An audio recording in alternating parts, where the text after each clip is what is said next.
Hey guys, welcome back to my channel. मैं हूं अनुपमा, स्वागत करती हूं अपने यूट्यूब चैनल हेल्थ केयर में। तो गाइज, मैं आज एक टॉपिक लेकर आई हूं placenta previa and placenta previa क्या होता है एंड लो लाइन प्लेसेंटा। तो दोनों सेम ही होता है, प्लेसेंटा प्रीविया या लो लाइन प्लेसेंटा दोनों आप कह सकते हो।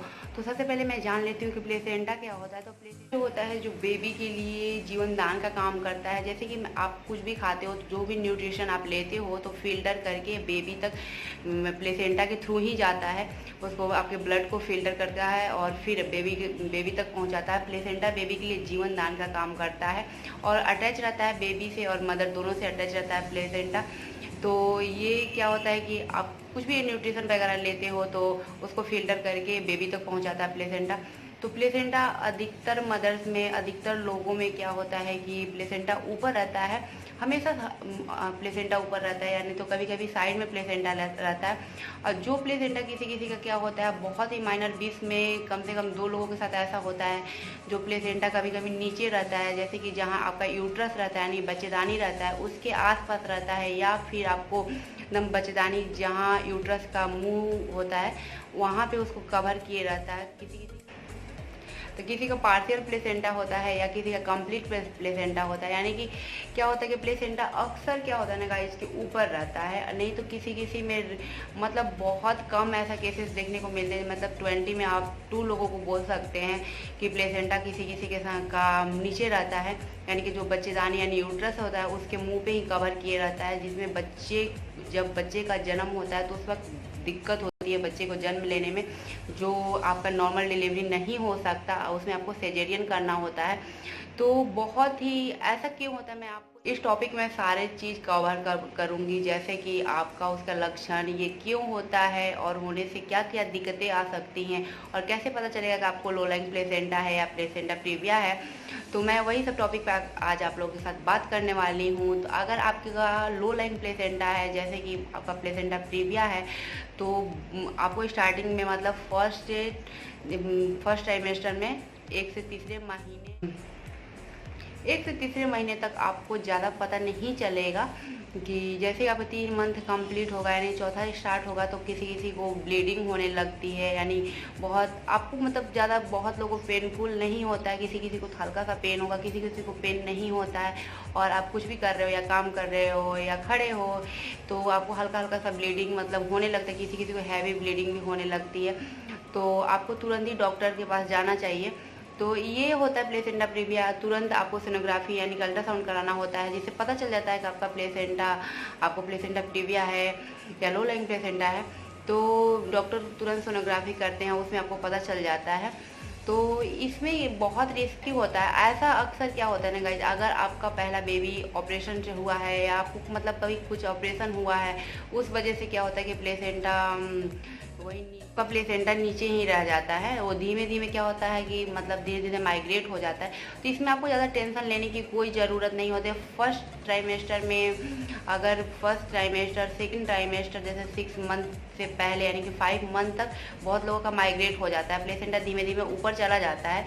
और ऐसा क्या होता है बहुत केसेस में नहीं भी होता है, यानी कि तो उसमें क्या होता है कि बहुत जल्दी यानी कि डेट का भी इंतज़ार नहीं करना पड़ता है, ड्यू डेट का भी इंतज़ार नहीं करता। जैसे कि आपका 36 या 37 वीक होते होते इसमें आपको नॉर्मल डिलीवरी का कोई चांसेस नहीं रहती है। नो बिल्कुल नहीं, आपको हमेशा सर्जरियन ही करवाना होता है, क्योंकि उसमें बहुत ही रिस्की होता है। क्योंकि क्या होता है कि आपका जो प्लेसेंटा है, अगर आप नॉर्मल डिलीवरी के लिए कोशिश भी करते हो तो प्लेसेंटा आपका नीचे रहेगा, तो बेबी से पहले प्लेसेंटा आने का चांस रहता है, जिससे बहुत ही मदर एंड बेबी के लिए बहुत ही रिस्की होता है, यानी कि लाइफ भी आ जाती है।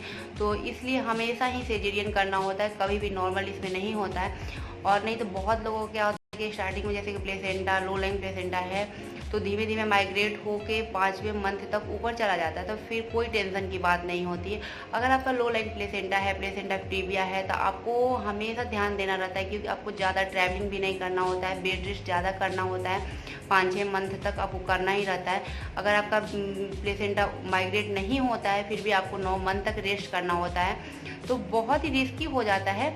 लेकिन अगर आपका प्लेसेंटा थोड़ा सा मतलब बच्चेदानी के मुंह से थोड़ा सा साइड में है या उसके आसपास है, मतलब तो उतना नहीं रेस्ट करना चाहिए, आपको ज़्यादा इधर उधर नहीं करना चाहिए, काम भी नहीं करना, थोड़ा बहुत काम करना चाहिए और ज़्यादा आपको खड़े होकर काम नहीं करना चाहिए। उसमें क्या होता है ना कि हमेशा आपको बेड रेस्ट डॉक्टर बोलेंगी और ये अक्सर कैसे हो जाता है तो बहुत लोगों में नहीं होता। जिसका सेकंड बेबी होने मतलब पहला बेबी हो चुका है, सेकंड बेबी होने वाला, अधिकतर ऐसे ही केसेस में आते हैं जो सेकंड बेबी होने वाले रहते हैं, तो उनको ही प्लेसेंटा प्रीविया का मतलब दिक्कत होती है, या पहले से कोई आपको ऑपरेशन हुआ हो या टका लगा हो, कुछ हुआ हो, तो उस वजह से आपका प्लेसेंटा प्रीविया का ये सिचुएशन आ सकता है। नहीं तो ऐसे नॉर्मल फर्स्ट बेबी में नहीं होता है, बहुत ही कम ही होता होगा, बट ऐसा नहीं होता है, सेकेंड बेबी में ही होता है, या आपका कोई स्टिच लगा हो, कोई ऑपरेशन हुआ हो पहले से, तब आपको हो सकता है, नहीं तो वैसे नहीं होता है। और प्लेसेंटा प्रीविया, तो प्लेसेंटा प्रीविया का आपको कब दिखाई देगा, जैसे कि फर्स्ट ट्राइमेस्टर में तो बिल्कुल नहीं पता चलता है, आराम से आप रह लोगो, लेकिन जैसे ही सेकेंड ट्राइमेस्टर होगा ना, तब क्या होता है कि जैसे जैसे आपका यूट्रस बड़ा होगा, यानी कि बच्चेदानी बड़ी होगी, बेबी बड़ा होता है, तब थोड़ा थोड़ा आप ज़्यादा काम करते हो, खड़े होते हो या कुछ भी आप करते हो, तो आपका उस पर भार पड़ता है, में बाहर पड़ता है। जैसे खड़ा हो तो जैसे यूट्रस बड़ा होता है तो सब चीज़ बड़े होते हैं तो बाहर पड़ता है, उस वजह से ब्लीडिंग हल्की हल्की होने लगती है। अगर आपके साथ भी ऐसा हो रहा है तो तुरंत आपको डॉक्टर के पास जाना चाहिए और सोनोग्राफी की सहायता से आपको पता चल जाएगा कि आपका प्लेसेंटा प्रीविया है या लो लाइन प्लेसेंटा है। तो ये आपको टेंशन लेने की कोई ज़रूरत नहीं है, आराम से आप कर सकते हो। रिस्की तब होता है जब आपका प्लेसेंटा 5वें मंथ तक अगर माइग्रेट नहीं हो पा रहा है और पूरे बच्चेदानी को कवर किए है या उसको आधा कवर किए है, तब रिस्की हो जाता है। तब आपको हमेशा सिजेरियन करना पड़ता है, आपको नॉर्मल का कोई चांस नहीं रहता है कि आपका नॉर्मल डिलीवरी होगी, हमेशा डॉक्टर सिजेरियन ही करते हैं। और क्या होता है कि और प्लेसेंटा जो होता है बेबी के लिए बहुत ही जीवनदान के काम करता है। जो भी आप न्यूट्रिशन लेते हो वो बेबी तक पहुंचाता है प्लेसेंटा, और प्लेसेंटा लास्ट तक हमेशा ऊपर रहता है, कभी कभी किसी का साइड में रहता है, लेकिन बहुत ही रेयर केसेस में प्लेसेंटा नीचे होता है। जब आपका ऑपरेशन हुआ हो या आपका कोई भी टाका वगैरह लगा हो, आपका सेकंड बेबी होने वाला हो, तब ऐसा होता है प्लेसेंटा नीचे रहती है। और उसका लक्षण यही है कि आपका धीमे धीमे आपको ब्लीडिंग होगा, किसी को लास्ट टाइम तक ब्लीडिंग धीमे धीमे होते रहता है। उससे बेबी पर कोई नुकसान नहीं होता है। जैसे कि जो आप न्यूट्रिशन ले तो बस उसका ये होता है कि थोड़ा बहुत वेट कम होगा, क्योंकि उसको जो भी आप खाते हो मतलब आपको मतलब ध्यान देने की ज़रूरत है। अगर आपके साथ भी ऐसा है तो अपना केयर करें।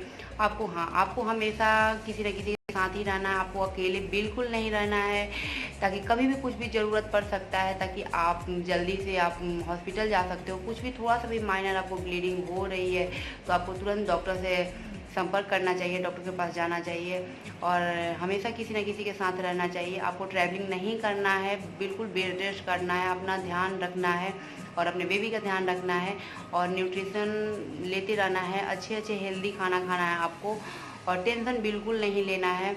और शुगर एंड बीपी आपको एकदम नॉर्मल रखना है, शुगर बिल्कुल ना हो। और इसमें क्या होता है कि 8वें मंथ आपका आएगा तो अगर प्लेसेंटा प्रीविया है तो बहुत सारे डॉक्टर डेक्सा डोज लगाते हैं। तो गाइस 8वें मंथ आता है तो डॉक्टर डेक्सा डोज लगाते हैं, जिससे क्या होता है बेबी का जो लंग्स होता है वो मजबूत रहता है। तो डेक्सा डोज आप जरूर लगवाएं। और प्लेसेंटा प्रीविया से आप बिल्कुल ना परेशान हो, प्लेसेंटा प्रीविया किसी को भी हो सकता है और टेंशन ना ले, आप ज़्यादा से ज़्यादा रेस्ट करें और अपना खान पान पे ध्यान दें।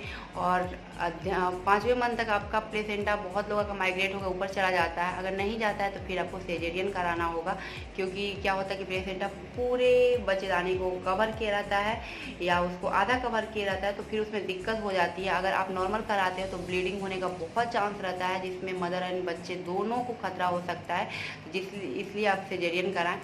तो कि बहुत ही दबाव पड़ता है, तो इसलिए आप ज़्यादा से ज़्यादा रेस्ट करें और अपने साथ किसी को रखें, क्योंकि हमेशा किसी न किसी को होना बहुत ज़रूरी होता है कि कभी भी कुछ भी हो सकता है।